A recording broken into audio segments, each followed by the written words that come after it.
When it comes to the series Jujutsu Kaisen, there's an immense amount of standout characters that happen to not be the protagonists of the series.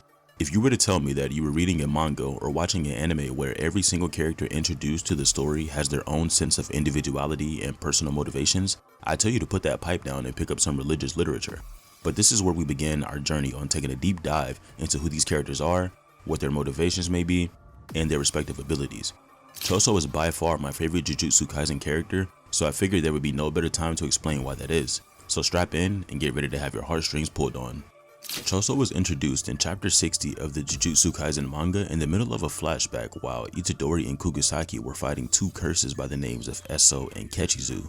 You only get to see his back, but it's explained that he, alongside Eso and Kechizu, are brothers who were born from the intellectual curiosity of Noritoshi Kamo, aka the most evil sorcerer in Jujutsu history. Choso, Eso, and Kechizu are 3 of 9 siblings born in a Jujutsu science experiment where they were the only ones to evolve from being a fetus for 150 years with only the knowledge of each other's existence. His second appearance is in chapter 62 after both of his brothers are killed by the Yuji Saki team up. As I said before, as the 150 years of their lives went on, the only thing that they knew of was each other, therefore when one dies, the other one knows. In this case, Choso knew. In the first battle of the Shibuya Incident, you see Gojo locked in a 4v1 battle which consists of Jogo, Mahito, Hanami, and Choso. After being hit by Gojo's domain expansion Unlimited Void, they succeed in distracting Gojo long enough to help him be sealed inside of the prison realm.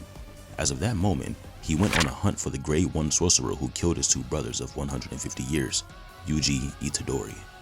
The fated battle between Choso and Itadori takes off in chapter 101 of the manga, beginning with a narrator-led explanation of Choso's curse technique, blood manipulation. Convergence. This is the name of the technique used to compress and condense blood to its very limit. Once the condensed blood has been brought to a single point, it can be shot out at the speed of sound while being reinforced with curse energy. This attack is called Piercing Blood. This attack was so fast, Itadori didn't have time to dodge, but instead only had the option of defending with both arms crossed. But notably, the Piercing Blood is so strong and impactful, it shot through Itadori's left arm and through the top of the subway station. Choso strikes the first blow and the fated battle of sorcery begins, with Choso only wanting to hear one thing from Itadori: "Did my younger brothers leave any final words with you?" While Itadori at first doesn't recall any brothers whom Choso may be referring to, once Choso makes note that Itadori had killed them both, he immediately remembers just who Choso was asking about, following up by telling him that they did both cry before their deaths.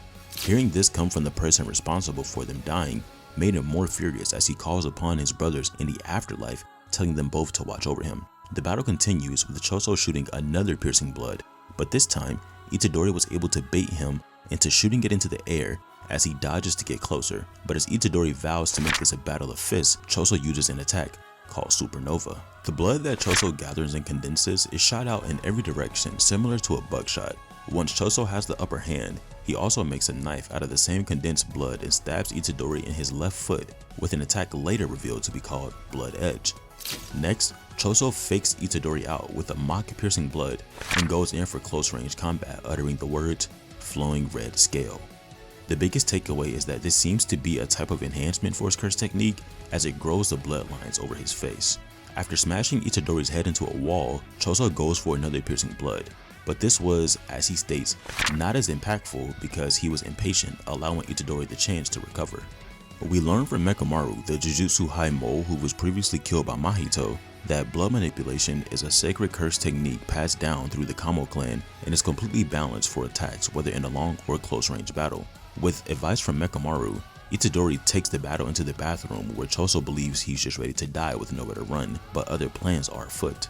Mekamaru calls Choso and his 2 deceased brothers cowards, even further infuriating Choso, forcing him to follow Itadori into the bathroom to finish the battle.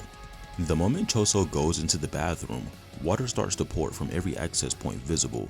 Shortly after, Choso learns that his convergence is weakening as the water interrupts the condensing and coagulation of his blood. This meaning, Choso and Itadori are now on equal footing, and what was once a long-range battle with victory secured quickly became a close-range hand-to-hand battle of the sorcerers. Choso, being an inexperienced fighter at close range, kept his cool and utters again, "Flowing Red Scale." Stack. The two begin the final round of their utterly bloody battle, but unfortunately for Itadori, One slight miscalculation caused him to lose his chance at victory. Choso had kept one hand balled up into a fist where blood was being condensed while not being exposed to the water, and he shot it at Itadori in the middle of his charge, causing his liver to be pierced. This attack was called Blood Manipulation, Blood Meteorite. Choso then uses blood manipulation to harden the blood inside of his body to have it then cover his right hand completely to act as armor, making his physical attacks much stronger, though to note, this could cause him to develop thrombosis. In the final exchange, Itadori attempts to fake Choso out by covering his line of sight with his right hand and attacking with the left hand, which was disabled this entire battle due to the first piercing blood. But this too was another miscalculation. Itadori immediately noticed that his attack had no effect on Choso as he raises his hand at the monster who killed his brothers. It was at this moment Itadori was defeated by Choso with one more devastating blow to his stomach. Choso reveals that he had used blood hardening on his side as well as knowing where Itadori would attack.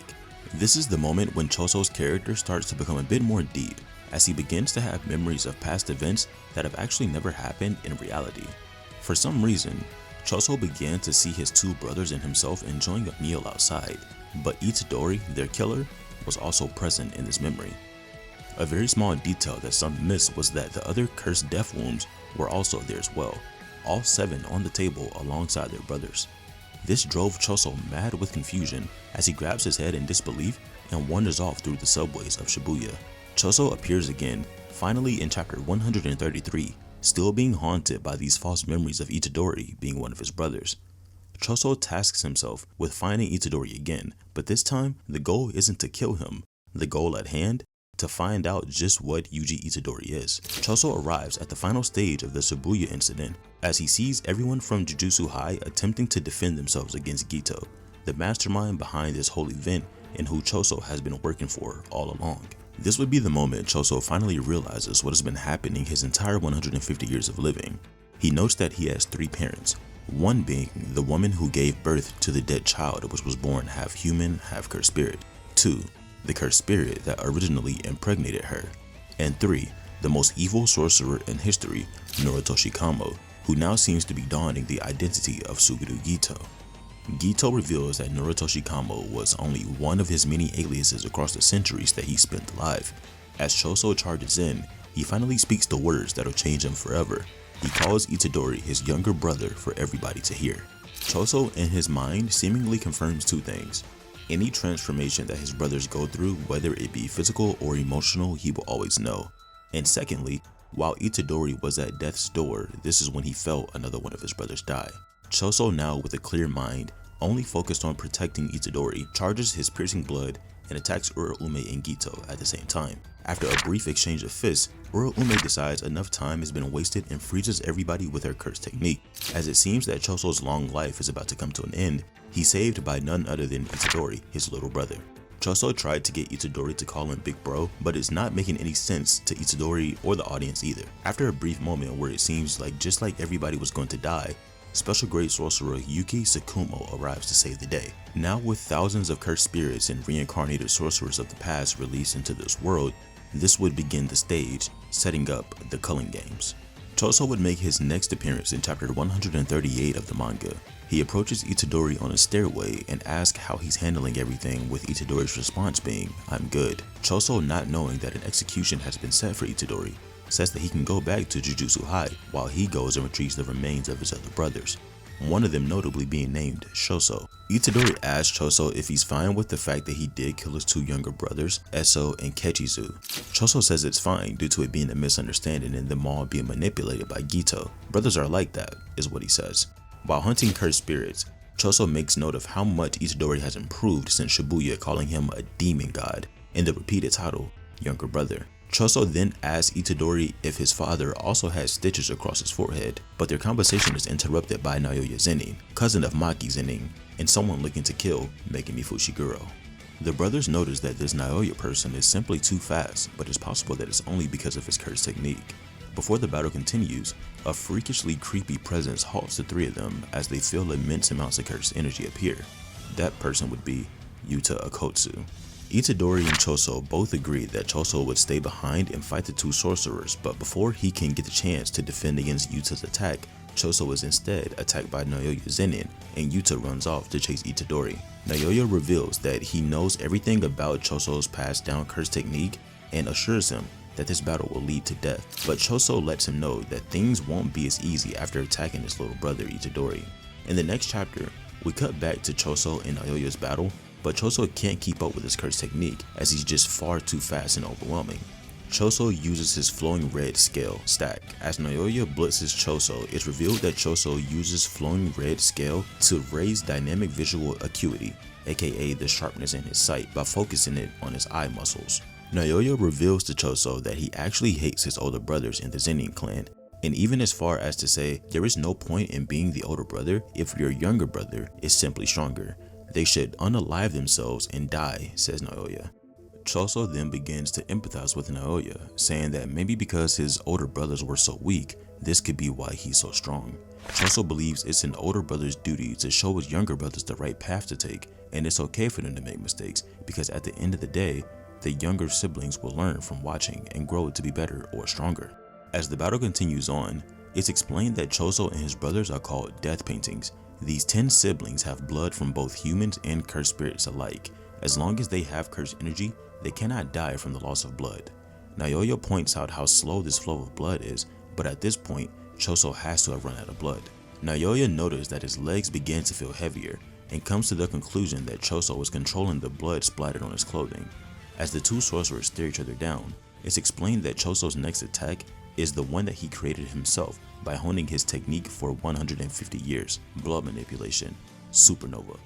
And it was at this moment Naoya Zenin was defeated. Yuta returns and knocks Choso out with a flurry of one-handed punches.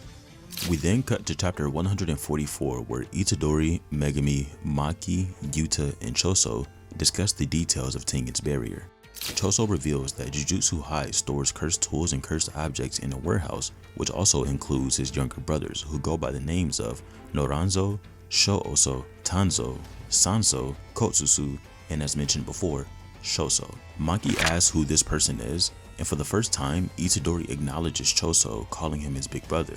Once they enter the tomb, it's revealed that the sorcerer who took the identity of Noritoshi Kamo was none other than Kenjaku. This was the name of the sorcerer who was the father of Choso and his younger siblings. Tengen tasked the group to leave behind 2 people to act as his bodyguards as he fears Kenjaku will inevitably come for him as well. Choso and special grade sorcerer Yuki Sakumo both decided to stay and protect Tengen. Choso explains this will be the best opportunity for him to get revenge against Kenjaku for what he did to his brothers and Choso himself. As Itadori, Maki, and Yuta head off to the Culling Games, Itadori says goodbye to his older brother. On November 16th, Kenjaku forced his way into Tengen's barrier only to be greeted by the one person who hates him the most, Choso. Before Choso launches his signature piercing blood, we cut to a flashback of Choso and Yuki having a conversation over drinks. Choso says he wants to be the one to fight Kenjaku first, as not only would this be him getting revenge for his siblings, but also maybe getting him to use his cursed spirits and possibly even his cursed technique. We cut back to the present and Kenjaku is just about to be hit by a piercing blood, but he quickly dodges and throws out a centipede-like cursed spirit. After his attack proves to be ineffective, Choso asks Kenjaku why his younger brother Itadori is involved in such evil plots. Kenjaku reveals that Itadori has no specific role other than to be a host for Sukuna, and that so long as the two of them exist, the chain of curses will never cease. Choso refutes Kenjaku's claims and tells him that it's actually him, Noritoshi Kamo, who is the root of everyone's unhappiness. Choso tries his hardest to even scratch Kenjaku, but nothing lands as he's being shot across Tengen's barrier. Kenjaku continues his villainous speech, explaining that special grade sorcerers have the power to completely overthrow nations, but as he says this, we see Choso has been destroyed far worse than he ever has been in battle. Choso then goes into his inner thoughts, beginning to think that he's failed as a big brother. Not even being able to land a blow on Kenjaku is an utter embarrassment. Suddenly, Choso bursts from the ground with blood splashing everywhere around him, asking his younger brothers to lend him their power. Choso charges forward with a push from Eso, Itadori, and Ketsuzu. As he tears up, he grits his teeth and begins convergence to hit his next piercing blood. Kenjaku notes that this piercing blood is a little different as it's tracking him. Noticeably, this is an application of Eso's curse technique. He even emerges with tiny wings on his back just like his younger brother, but also noticeably different. Kenjaku looks down on Choso for not being able to land an attack with his cheap copy techniques, but Choso refuses to give up. Now standing firm, he intends to fight with grace like another one of his brothers brothers, Kechizu. Choso's hand reaches all the way to Kenjaku, separated by blood. He throws Kenjaku down to the ground and says, like Yuji, I must fight with power, as he seems to finally land a punch on his father, but once again, another cursed spirit was used to block the attack. Choso then uses Eso's tracking one last time, but this time, the goal is to have the blood compressed to get close enough to Kenjaku in order to activate his original technique, Supernova. Choso quickly realizes that not a single drop of blood touched Kenjaku, and he also didn't move. This could only mean one thing. Their plan succeeded, and now they know Kenjaku's curse technique. Enter Yuki Tsukumo. Choso then passes out after receiving praise and thanks from Tsukumo as he falls into an exit path of Tengen's barrier.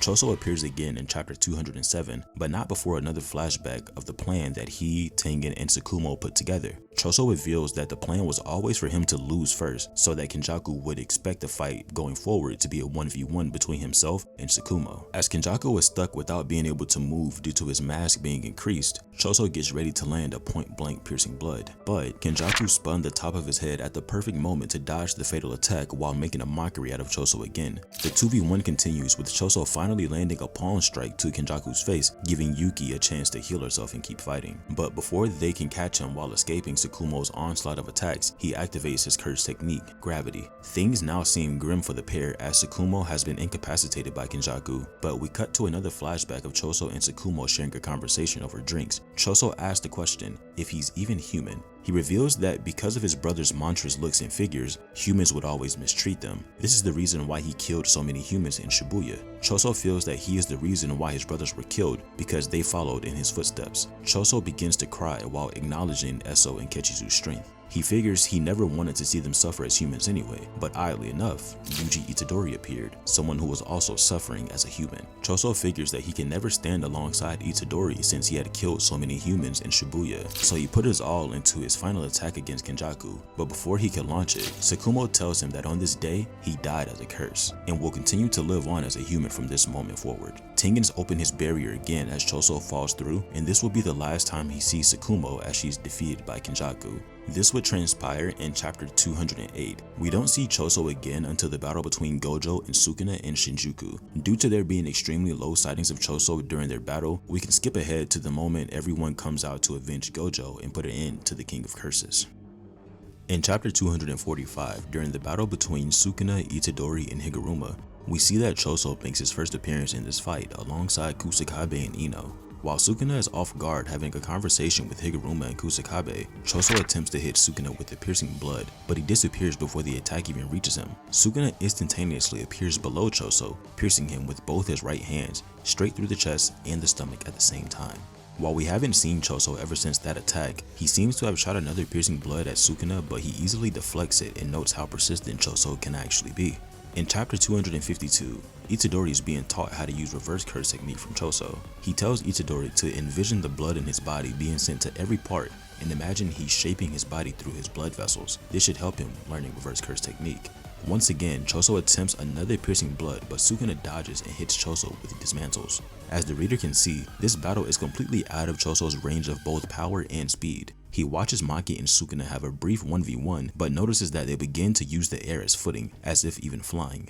Soon after, Choso attempts to use his original technique, Supernova, but Sukuna sends dismantles through the smoke, but seemingly blitzes Choso from behind before the slashes even touch him. Sukuna throws Choso up against a wall and lands a devious black flash, but as convenient as Choso can be in battle, he creates an armor of blood around Sukuna's arm to reduce the damage. In chapter 258, Sukuna unleashes his domain expansion again, and we cut to another flashback of the time skip before the battle. Choso explains that due to his body constantly converting curse energy into blood, it's easier for him to teach Itadori something like reverse curse technique. He also states that because he was able to use his other brother's abilities, Itadori should be able to do this as well through a curse technique. At the end of chapter 258, Sukuna tops off his domain expansion by using his divine technique, Furnace. We then cut to yet another flashback from the Jujutsu Sorcerer's training, where we see the younger Noritoshi Kamo, not to get him confused with the one from 150 years ago. He's training with Itadori Itadori and Choso. As Noritoshi is showing Itadori how to properly use blood manipulation, Choso seems to be a bad teacher and even seems jealous that he can't teach his little brother as well as Noritoshi can. We then cut to Itadori and Choso with a dark background, with Itadori asking his older brother why. It seems that Choso is protecting Itadori from Sukuna's divine flame as they share their final words to one another. Choso tells Itadori that it doesn't matter that Sukuna used reverse curse technique in his body and that it's only natural that he would one day surpass his big brother, just like he told Naoya Zenin. Choso even notes that he should apologize to Tsukumo for this way of passing. Choso apologizes to Itadori for leaving him alone, just like when Naoya and Yuta attacked, then again when he chose to stay behind and become Tengen's bodyguard. But Itadori comforts Choso and tells him that he stood by him at the most important times, and that's all that matters. Choso says his final thank you to Itadori for being his little brother and acknowledging him as his big brother. We then cut to the outside of the barrier of blood that Choso created, and we see it withering away in the rubble of Shinjuku that Sukuna left behind. Itadori calls out, "Big brother, thank you." And that would completely wrap up the life of Choso in the JJK story. As you can see, as I said before, this is my favorite character in the series. I'm sure you all can tell why. If you made it to the end of this video and you want more, leave a comment on who I should do next, leave a like, and be sure to subscribe. And as always, you all have a great day.